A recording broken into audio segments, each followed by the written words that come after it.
Carmelo Anthony joining us here in studio. Did you walk here? You don't live too far from here. No, I didn't walk. I didn't walk today. Usually I would have walked, but not today. Have you ever worn a disguise in New York? Just a hoodie. A hoodie, some glasses, a hat. What do you hear, though, when you walk down the street in New York? Oh, that's not him.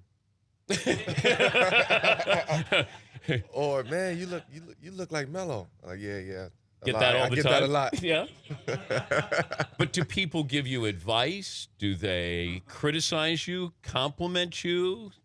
It's like Who's the next head coach? yeah, you get all of that. You get all of those questions, and then you have some guys who feel like they're the GM. Some guys feel like they're the owner. Some guys feel like they should be your point guard or they should be your center. Or everybody has a crazy opinion up here in New York. But did you ever play at West 4th Street? Yes, growing up. I couldn't get in a game. They wouldn't let me in. I had Why is that, Carmelo? I don't know. You had to have connects. I know, but guys who were dribbling, losing, and like it's point, and he's dribbling saying, I got next, and he's just lost the game. That's not fair. I waited 2 hours. You got to earn your stripes. What if we went down there as 5? We're getting a game, right? Oh, without a doubt. Without a doubt. How would we do On West 4th? with you? I mean, look at my guys here. Oh, man. Like, We'd be all right. we would. We'd be all right. What if you're not allowed to shoot? We wouldn't You be all can right. Okay. All right. McLovin, I don't think he's seen us shoot. I think he's seen enough. When's the last time you just walked by and played a pickup game? Last off season. So you were going there or just walking by and just decided to say? No, it wasn't outdoors. Oh, okay. It was outdoors. I was just walking. I heard, I was out and about actually, and I heard somebody that was playing. They said, oh, they got runs over here. And I went in there to watch, and my competitive spirit kicked in. Oh, no. And then I just started playing. But those are the times where I have the most fun with playing the game. There's nothing planned. You just go, you just have pickup games, you have fun with it, and that's it. But somebody wants to check you. Yeah, everybody, of course. Like they can shut you down. Yeah, of course. There's always that guy. There's always that guy. Always that guy. But I try to play with guys who have some type of talent on the basketball court. No, then you don't want to play with those. How addictive is scoring? Scoring is very addictive, especially when you know you can do it. And you just eat at it, and you feel like nothing can really stop you. You can never get too many points. You can never get too many points. Like even when you're scoring 60. You can never get too many. You can never get too many. But I try to tell people when you see great scorers, like they're so hungry. Like they just keep, like Iverson just kept coming after you. Kobe keeps coming after you. Well, it's a mentality that you have to have. And, some people have it and some people don't. Most points you ever scored, any level? I had like 70-something when it was like summer league or something like that. Well, that's not that Rucker League stuff where guys will put up big numbers, is it? I mean, it was like a pro-am back in Baltimore I had at my rec center, and all the pros came out, and it was just one of those days in the summertime. When did you know you were good? I always believed that I was good growing up, but it wasn't until I started matching up with, some of the top guys that was either in my class or either in the country, and I was like, oh, okay, I can hold my own against these guys, and my confidence just started growing from there. But who's the player where you It wasn't one particular player. It was playing against teams, playing against top teams that was on the mark on the circuit. Those teams always had higher rated guys, so it was like I want that challenge, I want that matchup, and hopefully I can get it. Carmelo Anthony joining us here in the Man Cave. First time you saw LeBron. What'd you First think? time I saw LeBron was in New Jersey right before we was about to play them in high school. And we walked in the hotel together, and that was the first time that we actually met. Can you be friends right away, or is that competition? It was more of a respect factor. Okay. Knowing what he was doing at his school and in high school, knowing where I was at in high school. I was about to go to college. He's 1 year below me. So it became a mutual respect at first, and then it led to the competition. I know you win a national title at Syracuse, but if you could have come out of high school right to the pros, would you have done that? No, You weren't ready? I don't think I was ready. I don't think I was. I had the opportunity to come, but I always wanted to go to college. But that moment, though, when you win a national title, you sort of Yeah. accomplished everything basketball-wise, right? I was having so much fun though at school. Like I was just having so much fun. It was so much excitement, being up there at Syracuse. At that time, Syracuse was maybe the #1 party school in America. You didn't get cheated up there, huh? No, I didn't get cheated. So I was actually enjoying myself up there at Syracuse. So I didn't want to leave. And then Boeheim brought me in the office and kind of kicked me out. He said, you got to go? Yeah, he said It's time? Your services are no longer needed. Do you remember what you said at the ESPYs that year after you won the national title? Yeah, well, I want to thank myself. You get up in those situations, and it's you want to thank everybody else. Sometimes you forget about all the people that you want to thank, but people never thank themselves for actually putting in the work and going through all of that. So nobody, I was there. Sometimes you got to pat yourself on the back. Yeah, because maybe nobody else is going to. Exactly. Could you play differently? If I said, could you play like LeBron does? No. You just Totally two different type of games. like you're not wired that way, or you don't have that talent. No, I think the talent that LeBron has. Yeah, that style. Yeah, I think it's more of style of play than anything.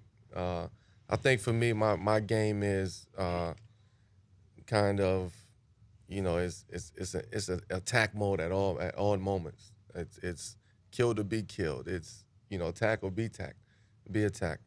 And in LeBron's situation, he has so many different facets of the game. His physical strength. His passing is more intriguing to me than his scoring is. Yeah. So for him, it's more of a pass first thing because that's what he grew up on, and that's the type of player he was. And then scoring just came. It comes natural to him. For me, it was the opposite. I was always taught to, apply pressure, put the ball in the hole. I was taught that from day one. But you weren't a tall kid growing up, so you learned. Well, I learned the skills of the Yeah. actual skills of the game when I was, freshman year in high school. I was only 6'1", 6'2". I was playing point guard. I was playing the guard position. So Who was your idol back then? I'm a Bernard King fan. But even as a point guard? As a point guard, it was Magic, of course, watching them. But I grew up in the era of, when I can remember the game, it was Stephon Marbury, was in high school coming out. Allen Iverson, was there. Ray Allen, those was the guys that I actually grew up on. Lamar Odom, he was actually one of my favorite high school players that ever watched. So these are guys that I looked up to when I was young and coming up. Everybody's got a Jordan story. Everybody has. Do you have a Michael Jordan story? Which one? Jordan has a lot of stories. No. Do you like first time you faced him or like it? I never played against MJ. I came the year after he. With Wizards? Yeah, I came the year after he retired. Yeah. So you don't have a Michael Jordan story? Not on the court. What do you got off the court? I don't think I can put that on air. No, I'm just kidding. I'm just kidding. There's a little truth in every bit of kidding. No, not this one. Not this one. He's my boss, man. He's my boss. Yeah, it is. His image just literally hangs over the NBA. I mean, it's amazing to be retired for this amount of time. It's like Babe Ruth with baseball. Yeah. Like Michael is still there. Guys still wearing his gear. He's as popular as he was, if not more, than when he was playing. Well, I think it's the relevancy of kind of the culture and what he, his impact that he made on the culture, that he put on the culture, from the sneaker game to just the way that he changed the game, the style of the game, the style that you play the game. I think people, still recognize that. And kids, the more that they on their tablets, that they on their phones, they just going back and looking at old footage and, taking that in. And now, the kids, now can respond and respect that. You grew up in Baltimore. Are you a Ravens fan? I'm a Ravens fan. Or do you like the Redskins? I'm a Ravens fan for sure. Who's the? I actually have a Ravens tattoo on my arm. I had since When did you get that? I was 15, 16. Okay, that wasn't your first one. One of them. So you come home. How's that go over? My mom didn't see it. You kept a long sleeve. Yeah. Every time I say it, I just I pull the sleeve down. Kid, this is not for kids, all right? But I would come home and I would just always have something around, shirt on or something. And the way she found out was I had a high school basketball game, and it was a big game too, and they had my picture in the sports section of the paper. And the shot that I was taking was a layup. And it's on your right hand. Tattoos on my your right arm there. So she saw it and she tried to rip my arm off, tried to rip the tattoo off, but realized that it was permanent. Could you teach, if I gave you an hour to teach the triangle, Yeah. could you teach it? I can teach the basic concept of the actual triangle. Is it overrated? I don't think it's overrated. It's just like In today's game, though, given what Golden State is doing. See, Golden State, it's hard to compare anything to what Golden State is doing. I love how people say it's a system, but that system includes Steph Curry, right? Yeah, I mean, it's hard to try to compare it to what they're doing out there. I mean, they changed the style of playing basketball, and everybody is trying to implement what they're trying to do. Is he the best player in the game? I mean, that's a very difficult. If I said you can start your team with anybody in the NBA right now. I don't know, man. And I love Steph Curry. I love his game. I love everything about him. But it's just hard to kind of narrow things down. I won't be put in that position where I have to narrow. I'll give you 2. 4 or 5 guys down, and I can't do that. You wouldn't take – okay. See, to me it'd be like I'd start my team. I'd have no problem with Steph Curry. I have no problem with Steph Curry. But I'm trying to think who would be that guy you would put there now. At that position? No, right now starting your team. Because LeBron at his age – Anthony Davis is great. I still would put LeBron there. Yeah? Yeah. Because Steph a couple of years ago created headlines when I said, are you the best scorer in the league? Are you better than LeBron? He goes, yeah. And everybody's like, why? Did you hear what Steph just said? Well, he not. I mean, as an athlete, as a competitor, you're not going to say no. Are you a better scorer than LeBron? I believe so. Are you a better scorer than Steph Curry? I believe so. Okay. All right. There you go. Right. See. That's my opinion. You have to have that mindset. I always have that mindset. I don't think, when it comes to being on that court, I don't think anybody is better. But that's my mindset. Are you going to be involved in who's the next coach? I hope so. Have you been? Did Phil talk to you about this? Not yet. I mean, we've talked briefly, but not yet. Will you retire as a Knick? That's my goal. How long's your contract for? I have another couple years. And then? Hopefully I sign another contract. I know you got a busy day. You're going to be at Grand Central today. Yeah, we're going to have a good time at Grand Central today. All right, explain what you're doing there. All right, so I teamed up with Gillette, the clinical clear gel, the deodorant. So the whole object of this activation at Grand Central is, I'm going to get a bunch of guys, men. Everybody deal with pressures differently. So we're going to set them up with a polygraph test. And we're going to ask them tough questions that's going to get them worked up and just see how they handle it. Wait, are you getting personal? Like you cheat on your wife or stuff? Like, that's too personal. Oh, okay. I was going to say. I like that. That's too personal. Okay. Do you use the phone on the while you're using the bathroom? Things of that. So you want them to be nervous? So I want them to sweat to see how they feel under pressure. And then once you get that spike up, I want you to see how you react under pressure, and with the deodorant and with the gel is. So are it they works? Are they we're gonna see if it works. Okay, today. so you're applying deodorant and then you hook them up to the polygraph? We might let them put the gel on them, and then we're gonna give them the test. If you wanted to make me nervous, what would you ask me? I don't know. I will have to do my research. Do some homework? I will have to do my homework. I don't like coming to the table without my facts. How would I do in a shooting contest 15 to 18 feet against you? I should be asking you that. I do well. Okay. I mean, I'm not afraid. I said I should be asking you that. Yeah. Yeah. Yeah. See, now with the polygraph test, you sit there and it just go crazy. No, it won't. It won't.